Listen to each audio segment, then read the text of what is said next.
ఉపాధ్యాయ అర్హత పరీక్షకు సన్నద్ధమవుతున్న TET 1 paper 1 అభ్యర్థులకు నమస్కారం. తెలుగు బోధనా పద్ధతులలో భాగంగా పాఠ్య ప్రణాళికా రచన, పాఠ్య గ్రంథాలు, సాహిత్య ప్రక్రియలు, బోధనా పద్ధతులు అనేటటువంటి అంశాన్ని ఈ పీరియడ్లో మనం చూద్దాం.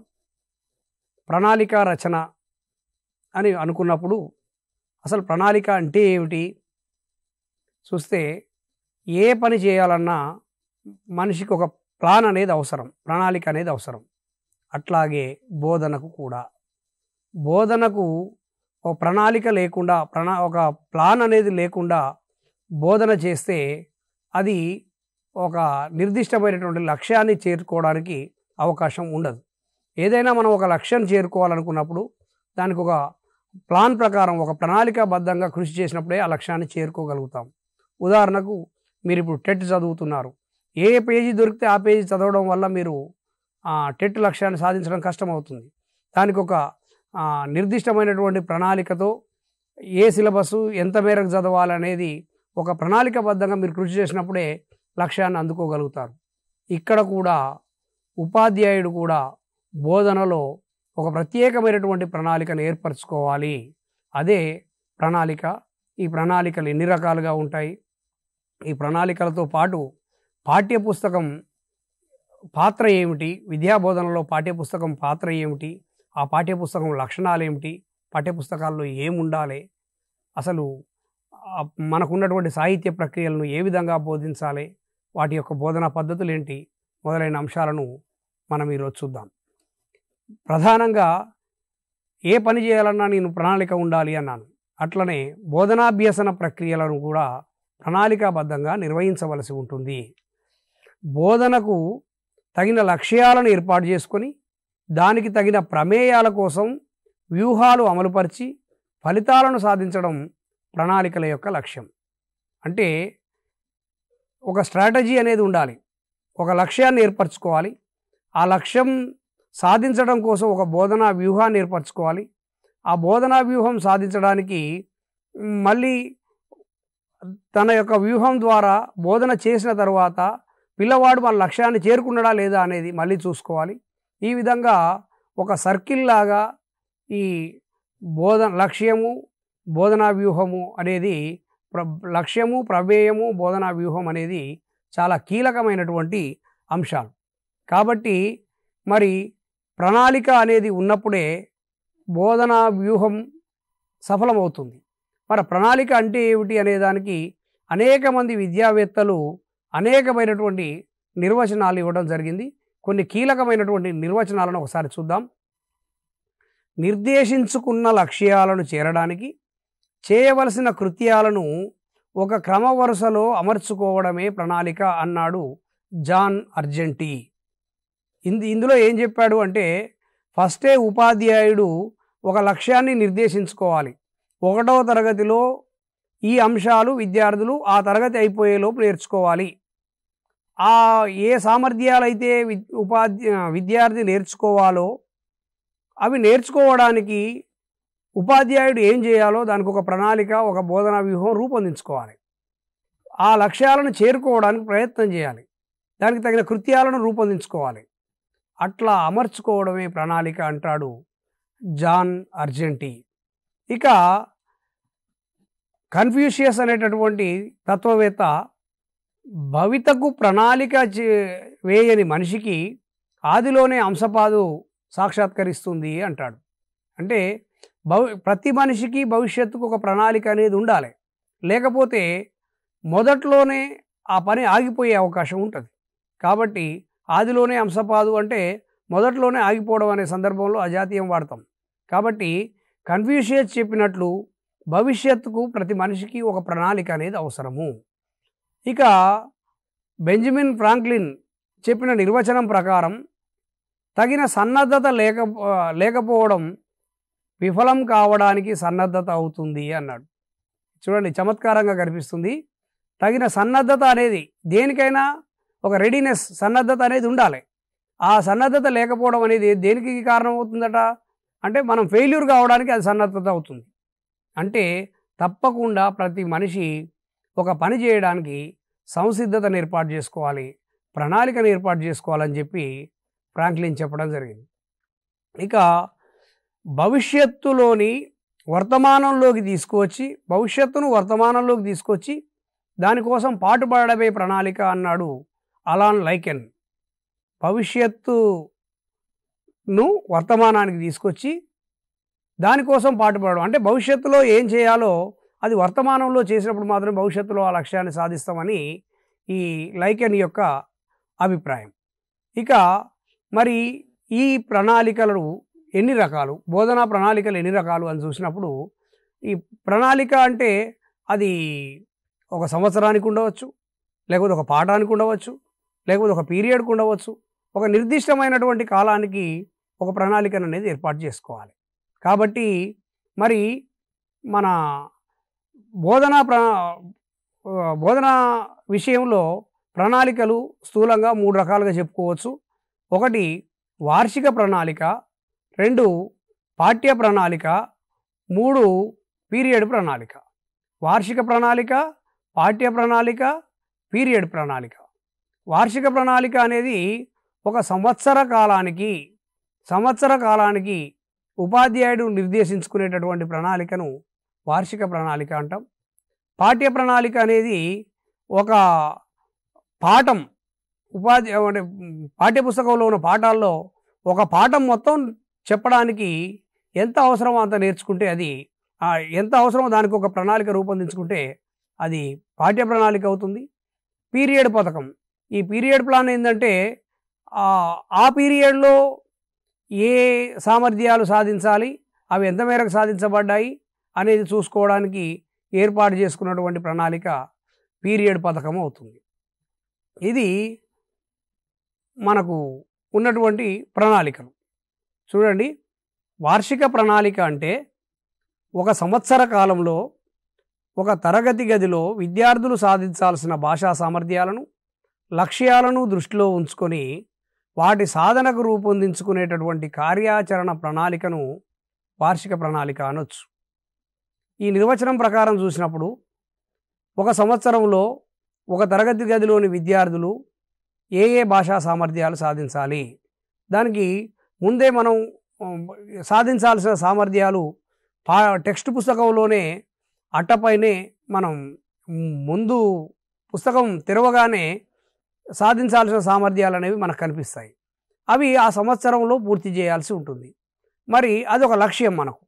ఆ లక్ష్యాన్ని సాధించడానికి మనం ఎటువంటి కార్యాచరణ అమలుపరచాలి అనేది తెలియజేసేటటువంటిది వార్షిక ప్రణాళిక అవుతుంది. ఇక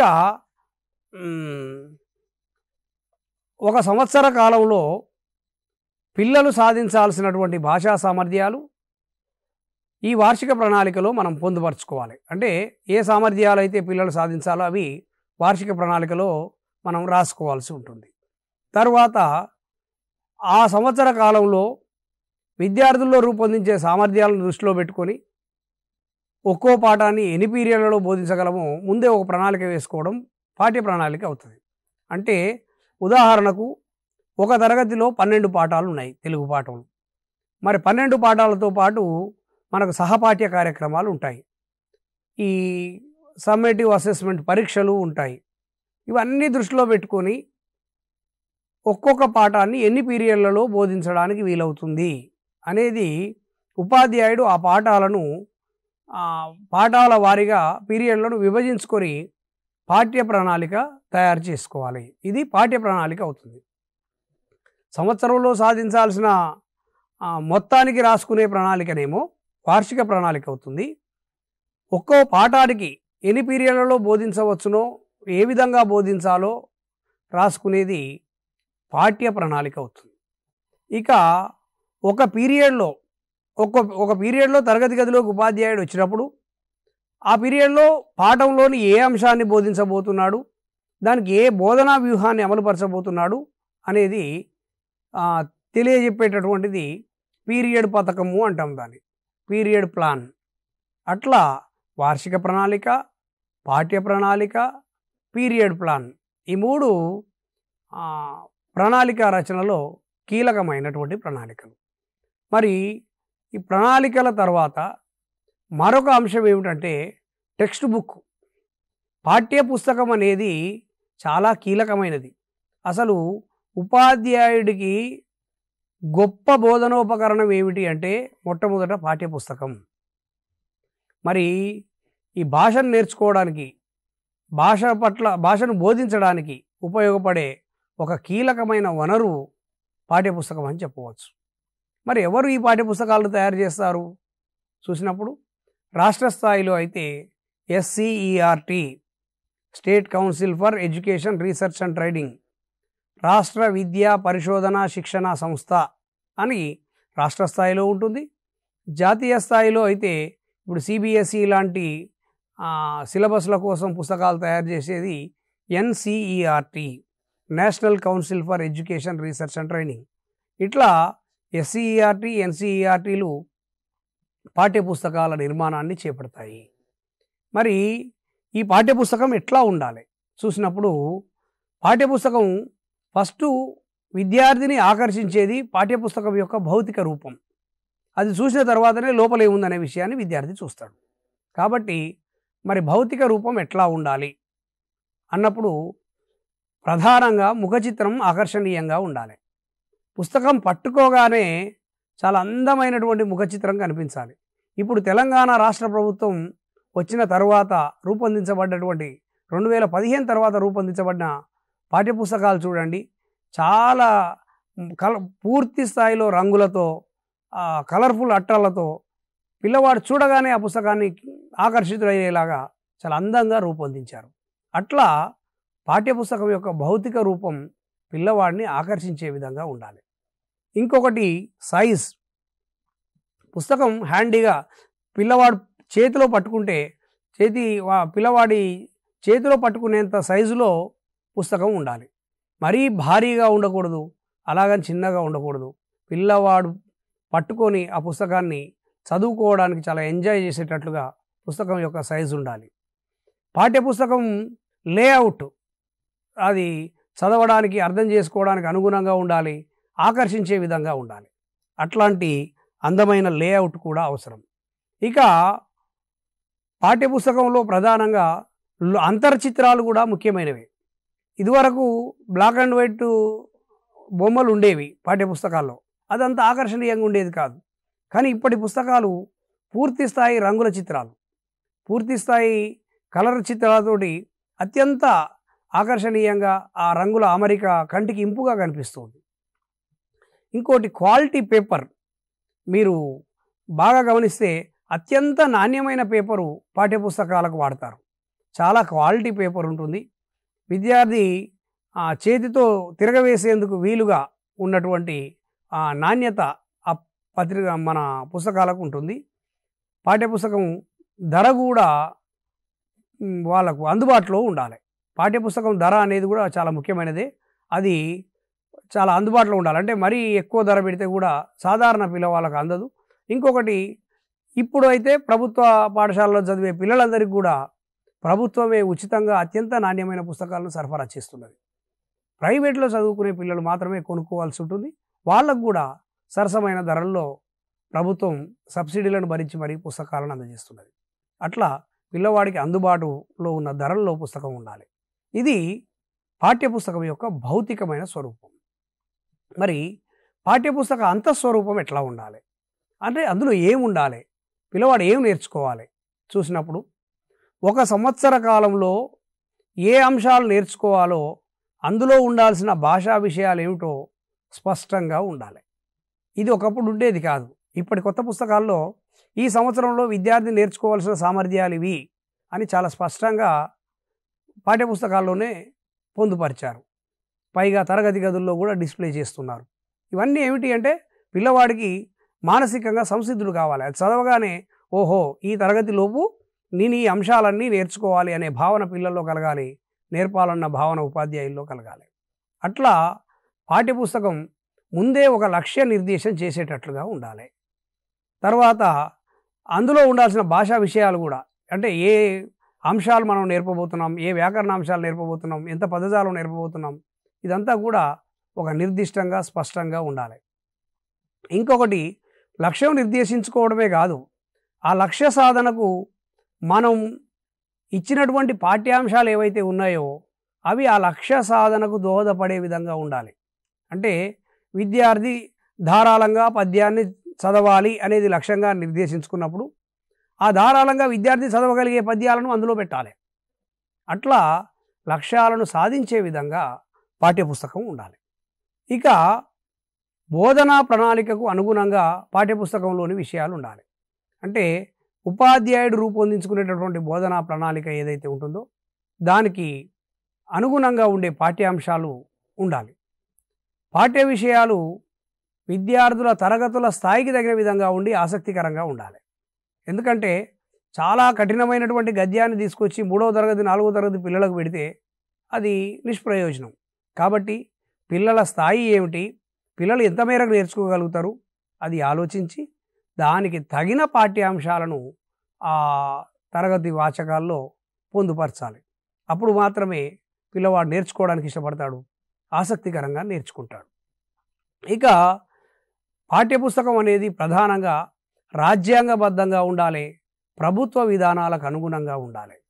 అది పిల్లల్లో ఒక సానుకూల దృక్పథాన్ని పెంపొందించేదిగా ఉండాలి, ఒక నెగిటివిటీని పెంపొందించేదిగా పాఠ్యపుస్తకం ఉండకూడదు. కాబట్టి ఒక రాజ్యాంగ విలువలకు కట్టుబడి ఉండాలి. పిల్లల్లో ఆలోచింపజేసే శక్తి సామర్థ్యాలను అది పెంపొందించగలగాలి. అంటే పిల్లవాడు పాఠ్యపుస్తకం చదివిన తర్వాత నూతనంగా పిల్లల్లో కొత్త ఆలోచనలు రేకెత్తించగలిగేలాగా పుస్తకం ఉండాలి. అట్లా ఉన్నప్పుడు మాత్రమే ఆ పుస్తకం అనుకున్న లక్ష్యాన్ని చేరుకోవడానికి అవకాశం ఉంటుంది. ఇక పిల్లలు కొంత సమాచారాన్ని సేకరించే విధంగా, దాన్ని విశ్లేషించే విధంగా, దాన్ని నిర్ధారణ చేసే విధంగా అవకాశం కలిగించేటట్టు ఉండాలి. కేవలం పాఠ్యపుస్తకంలోని అంశాన్ని చదివి ప్రశ్నలకు జవాబులు రాసినంత మాత్రాన అది నిజమైన పాఠ్యపుస్తకం అనిపించుకోదు. ఇప్పుడు నిరంతర సమగ్ర మూల్యాంకనం మనం తర్వాత చెప్పుకోబోతాం. ఆ నిరంతర సమగ్ర మూల్యాంకనం వచ్చిన తర్వాత ఈ పాఠ్యపుస్తకాలు, నూతన పాఠ్యపుస్తకాలు ఏవైతే ఉన్నాయో అవి బాహ్య ప్రపంచానికి అనుసంధానం చేయబడ్డాయి. కేవలం ఆ పాఠ్యపుస్తకం మాత్రమే పిల్లవాడు నేర్చుకున్నంత మాత్రాన ఆ పిల్లవాడు పూర్తి స్థాయి లక్ష్యాలను సాధించలేడు. ఎట్లా అంటే ఇప్పుడు ఒక సమ్మక్క సారక్క జాతర గురించిన పాఠం ఉందనుకుందాం. అప్పుడు మీ సమీపంలో జరుగుతున్నటువంటి జాతరల గురించి తెలుసుకొని రాయి అన్నప్పుడు విద్యార్థి సమాజంలోకి వెళ్ళి ఆ సమాచారాన్ని సేకరించి విశ్లేషించి రాయగలిగేటటువంటి నేర్పు నైపుణ్యం వస్తుంది. అని నేను అనేది ఏమిటంటే ఒక సమాచారాన్ని బయట నుంచి అదనంగా సేకరించగలగాలి, దాన్ని విశ్లేషించగలగాలి, దాన్ని నిర్ధారణ చేయగలగాలి. ఇట్లాంటి అవకాశం పాఠ్యపుస్తకం విద్యార్థికి ఇవ్వాలి. అదేవిధంగా పాఠ్యపుస్తకాలకే పరిమితం కాకుండా గ్రంథాలయ పుస్తకాలు, మ్యాగజైన్లు, పత్రికలు మొదలైన చదవడానికి పాఠ్యపుస్తకం అవకాశం కల్పించాలి. ఎందుకంటే కేవలం ఇప్పుడు ఒక జాతీయ నాయకుడి గురించిన పాఠ్యాంశం మనం చెప్పినప్పుడు ఇతర స్వాతంత్ర్యం కోసం పోరాటం చేసిన మరికొంతమంది జాతీయ నాయకుల గురించి రాయండి అన్నప్పుడు విద్యార్థి గ్రంథాలయానికి వెళ్ళి సంబంధిత పుస్తకాలను శోధించి దానికి సంబంధించిన సమాచారాన్ని సేకరించి రాసి చూపించగలగాలి. అంటే ఇట్లా పాఠ్యపుస్తకం అనేది బయటి పుస్తకాలు చదవడానికి ప్రేరణ ఇచ్చే విధంగా పాఠ్యపుస్తకంలోని అభ్యాసాలు కానీ పాఠాలు కానీ ఉండాలి. అది పాఠ్యపుస్తక నిర్మాణంలోని ఒక మెలకువ. ఇక పాఠ్యపుస్తకంలోని పాఠాలు పిల్లల మూర్తిమత్వ వికాసానికి దోహదపడాలి. ఏంటంటే ఏదో పాఠం పెట్టినాం అన్నట్టు కాకుండా అది పిల్లవాడి వ్యక్తిగత జీవితానికి ఎంత మేరకు ప్రయోజనం కలుగుతుందో కూడా ఆలోచించాలి. పిల్లవాడి యొక్క పర్సనాలిటీ డెవలప్మెంట్కి పాఠ్యపుస్తకం సహకరించాలి. ఇక లౌకికత పాటించే విధంగా పాఠ్యపుస్తకం ఉండాలి. అన్ని మతాల వారిని, అన్ని వర్గాల వారిని సంబంధించినటువంటి అంశాలు లౌకిక భావనను పెంపొందించే విధంగా ఒక సెక్యులర్ భావనతోటి పుస్తకం అనేది నిర్మాణం జరగాలి. తర్వాత సమానత్వం, సౌభ్రాతృత్వం పెంపొందించే విధంగా ఉండాలి. అది అంటే ప్రజల్లో ఒక ఐక్యత, సమానత్వం, సౌభ్రాతృత్వం పెంపొందించే విధంగా ఆ పాఠ్యాంశాలు అనేవి రూపొందించబడాలి. ఇవి పాఠ్యపుస్తకానికి ఉండాల్సిన లక్షణాలు. ఇక వివక్ష చూపెడుతూ అంటే లింగ వివక్ష కానీ, జాతి వివక్ష కానీ, కుల వివక్ష కానీ, మత వివక్ష కానీ ఇట్లాంటివి ఏవి కూడా పాఠ్యాంశాల్లో కనిపించకూడదు. వివక్ష లేని సమానమైన సమాజాన్ని కాంక్షించే విధంగా పాఠ్యపుస్తకం ఉండాలి. శాస్త్రీయ దృక్పథాన్ని పెంపొందించేలా ఉండాలి. మూఢనమ్మకాలను పెంపొందించేలా ఉండకూడదు. శాస్త్రీయ దృక్పథాన్ని, ఒక కార్యాకారణ సంబంధాన్ని తెలియజేసే విధంగా పాఠ్యపుస్తక నిర్మాణం జరగాలి. ఇక నైతిక విలువలకు, శ్రమ గౌరవానికి, ఆరోగ్యం పట్ల అవగాహనకు, రాజ్యాంగ విలువలు పాటించడానికి, మానవ హక్కులు కాపాడడానికి, పౌరనీతిని పాటించడానికి పాఠ్యపుస్తకం దోహదపడాలి. ఇవన్నీ పాఠ్యపుస్తకానికి లక్షణాలుగా ఉండాలి. ఇట్లా ఉన్నప్పుడే అది నిజమైన మంచి పాఠ్యపుస్తకంగా గుర్తింపు పొందుతుంది. ఇక మరి ఈ పాఠ్యపుస్తకం ద్వారా విద్యార్థికి భాషా బోధన చేయాలి. మరి భాషా బోధనకు కూడా అంటే మనం ముందే అనుకున్నాం, లక్ష్యాన్ని నిర్దేశించుకోవాలి, బోధనా వ్యూహాలు రచించాలి, చివరికి ఆ విద్యార్థి ఆ లక్ష్యాలు చేరిండో లేదో తెలుసుకోవాలి. ఇది మన యొక్క ఉద్దేశం. ఇక్కడ ఈ భాషా బోధనా వ్యూహాలు ఏమిటో చూసినప్పుడు, విద్యార్థి ఒక తరగతిలో నేర్చుకోవాల్సిన సామర్థ్యాలను పెంపొందించడానికి అవసరమైనటువంటి బోధనా వ్యూహాలు మనం ఉపాధ్యాయులే రూపొందించుకోవాలి. దీనికోసం అనేక బోధనా పద్ధతులు ప్రస్తుతం అమల్లో ఉన్నాయి. అంటే సాంప్రదాయికమైన బోధనా పద్ధతులు ఉన్నాయి, ఆధునికమైన బోధనా పద్ధతులు ఉన్నాయి. అనేక రకాలుగా బోధనా పద్ధతులు అనేవి అమల్లో ఉన్నాయి. మరి అట్లాంటి బోధనా పద్ధతుల ద్వారా విద్యార్థికి విద్యా బోధన చేయాలి. ఇందులో ప్రధానమైనటువంటి సాంప్రదాయిక పద్ధతులు కొన్ని ఉన్నాయి చూడండి. చర్చా పద్ధతి, ప్రశ్నోత్తర పద్ధతి, వివరణ పద్ధతి, పూర్ణ పద్ధతి, ఖండ పద్ధతి, పఠన పద్ధతి, ప్రతిపదార్థ పద్ధతి, తాత్పర్య పద్ధతి, ప్రశంస పద్ధతి, నిగమనోపపత్తి పద్ధతి, అనుమానోపపత్తి పద్ధతి, అనుసంధాన పద్ధతి, అనుకరణ పద్ధతి, అభివర్ణన పద్ధతి మొదలైన పద్ధతులు సాంప్రదాయిక బోధనా వ్యూహాలుగా చెప్పబడుతున్నాయి. అంటే ఇవన్నీ కూడా సాంప్రదాయకంగా అనాదిగా వస్తున్నటువంటి బోధనా పద్ధతులు.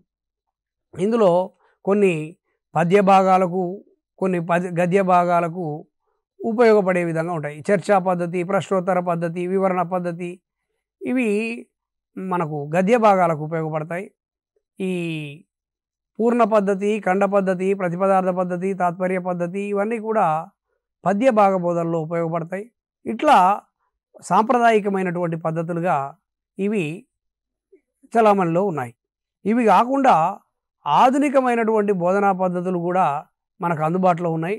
అవి చూసినట్లయితే ప్రధానంగా ఈ సిసిఈ నిరంతర సమగ్ర మూల్యాంకనం అమల్లోకి వచ్చిన తర్వాత ఈ ఆధునిక బోధనా పద్ధతుల్లో తరగతి గదుల్లో బోధన జరుగుతున్నది. పుస్తక సమీక్ష, జట్టు పనులు, కృత్యాధార పద్ధతి, నిర్మాణ కృత్యాలు, ప్రదర్శన కృత్యాలు, నాటకీకరణ, సంభాషణలు, కథాకథన పద్ధతి, ప్రయోగ పద్ధతి, ప్రయత్న పద్ధతి, సన్నివేశ పద్ధతి, ఆలోచనా పద్ధతి, పఠన పద్ధతి, పరిశోధనా పద్ధతి, క్రీడా పద్ధతి, కిండర్ గార్డెన్ విధానం, మాంటిస్సోరీ విధానం, ప్రాజెక్ట్ మెథడ్, డాల్టన్ పద్ధతి, కార్యక్రమయుత బోధన, బృంద బోధన, సూక్ష్మ బోధన, కంప్యూటర్ సహాయక బోధన, డిజిటల్ కంటెంట్ బోధన, కార్యశిబిరం, సదస్సులు, సింపోజియం, ప్యానల్ చర్చ, సిమ్యులేషన్, పర్యవేక్షక అధ్యయనం మొదలైనటువంటి పద్ధతులన్నీ ఆధునిక పద్ధతులుగా మనకు అమల్లో ఉన్నాయి. ఆధునిక బోధనా పద్ధతులు అనేవి నేటి తరగతి గదిలో మనం గమనించవచ్చు. ప్రధానంగా నిరంతర సమగ్ర మూల్యాంకనం అమల్లోకి వచ్చిన తర్వాత జాతీయ నేషనల్ కరికులం ఫ్రేమ్ 2005 ప్రకారం ఎప్పుడైతే నూతన పాఠ్యపుస్తకాలు నిర్మాణం జరిగినాయో ఆ నూతన పాఠ్యపుస్తకాలు ఈ ఆధునిక పద్ధతులకు అనుగుణంగా నిర్మాణం జరిగినట్లు మనకు తెలుస్తున్నది. దానికి ఉదాహరణ ఏమిటంటే ఈ పుస్తక సమీక్ష. పుస్తక సమీక్ష అనేది ఒకప్పుడు బోధనా వ్యూహంగా లేదు. కానీ విద్యార్థులకు కృత్యాధార పద్ధతిలో పిల్లలే ఒక పుస్తకాన్ని చదివి దానిలోని లోతుపాతులను, దానిలోని మంచి చెడ్డలను విశ్లేషిస్తూ రాయగలిగేటటువంటి నైపుణ్యం నేటి పాఠశాల తరగతి గదుల్లో మనం గమనిస్తూ ఉన్నాం. ఇది ఒక కొత్త పద్ధతి. అంటే కేవలం ఉపాధ్యాయుడే సాంప్రదాయికంగా పాఠం చెప్పడం, పిల్లలు వినడం అనేటటువంటి మూస పద్ధతికి బదులుగా ఇది భిన్నంగా పిల్లలే కొత్త కొత్త పుస్తకాలను గ్రంథాలయం నుంచి వేరువేరు పుస్తకాలను తెచ్చుకొని వాటిని చదివి అందులో ఉన్న విషయాలను అవగాహన చేసుకునే ప్రయత్నం చేయడం అనేది చాలా ఆధునికమైనటువంటి పద్ధతి. జట్టు పనులు, కొన్ని ప్రాజెక్టులు పిల్లలకు ఇచ్చినప్పుడు పిల్లలు ఒక్కరు చేయలేని పనులు కొన్ని ఉంటాయి. మీ ఊర్లోని కళాకారుల జాబితా రాయండి అని ఒక ప్రాజెక్టు పని ఇచ్చినాం అనుకుందాం. అది కేవలం ఒక్కడు చేయలేడు. అప్పుడు తరగతి గదిలో పిల్లలను జట్లుగా చేసి ఈ జట్టు వాళ్ళు ఈ ప్రాజెక్ట్ చేయాలి, ఈ జట్టు వాళ్ళు ఈ ప్రాజెక్ట్ చేయాలి అని ఇచ్చినప్పుడు దాన్ని సమర్థవంతంగా చేయడానికి అవకాశం ఉంటుంది. అట్లా ఈ ప్రాజెక్టు పనులు, కృత్యాధార పనులు అంటే లర్నింగ్ బై డూయింగ్, పిల్లలు చేయడం ద్వారానే నేర్చుకునేటటువంటివి.